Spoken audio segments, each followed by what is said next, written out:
terrifying, seems to have tapped into a real philosophical insight that identity and even reality are not fixed givens, but must be continually enacted like walking a tightrope across the void.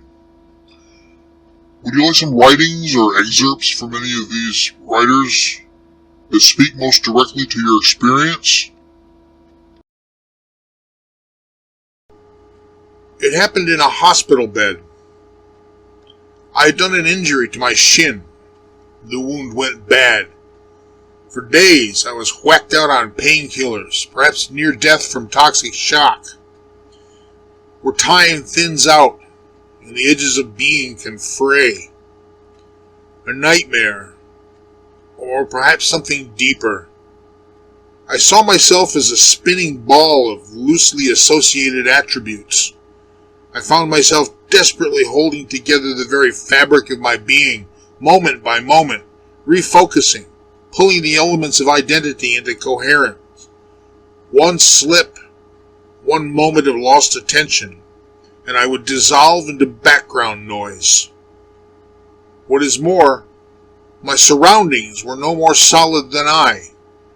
So with the near impossible task of holding myself together, I also had to struggle to keep my universe in some form of useful focus, even as it seethed and boiled like a dust storm of fleeting impressions. It was terrifying. Has anyone else ever written of similar visions? To the truth in our consciousnesses dare to admit. The Danish philosopher Søren Kierkegaard once wrote that the self is not a thing, but a relation, a kind of delicate dance between parts that never entirely settle. If we don't tend to this relation, if we let the dance go, we fall into despair, a kind of dissolution. You live that in your dream.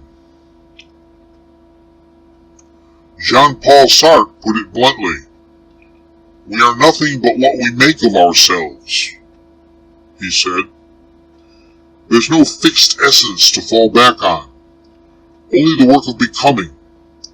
Without the effort, without attention, we evaporate into nothingness. Merleau-Ponty reminded us that the world isn't something out there. It's something we co-create through perception. The moment we stop seeing, stop reaching into the moment with intention and awareness, the world itself dims and falls apart. Just like your dream, where surroundings became chaos when left unattended. Even David Hume, centuries before, confessed that when he looked inward, he found no solid self, only a bundle of flickering impressions. And William James agreed, it's not that we are, but that we are constantly weaving a thread through passing moments to make the illusion of a continuous me. All this might sound terrifying, but it can also be liberating. In the teachings of Don Juan, Carlos Castaneda describes a world that feels strangely similar to yours. A world where the ordinary is an illusion, and the real is always in flux. Don Juan tells us that a warrior is someone who knows that the world isn't fixed, that perception is power, that reality must be seen, chosen, and aligned with, or it will slip away.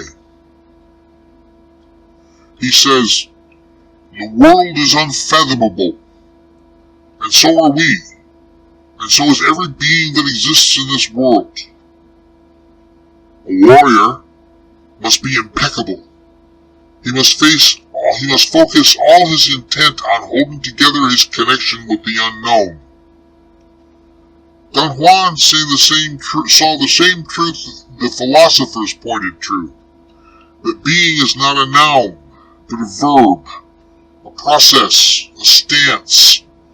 One must stand up inside one's being, over and over again, or be washed away.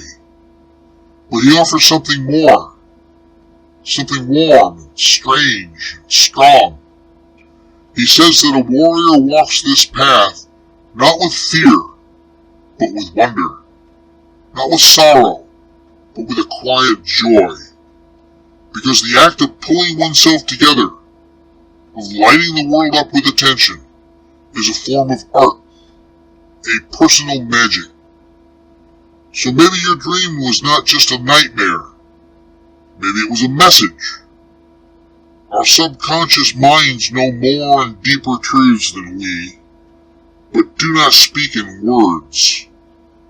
Perhaps you were given a glimpse into the substructure of reality, seen from the edge of sleep and illness. In that world, holding yourself together is the highest discipline. And maybe that's what life is too. A kind of quiet warrior's practice. One breath at a time. One act of seeing. One step forward into the unknown.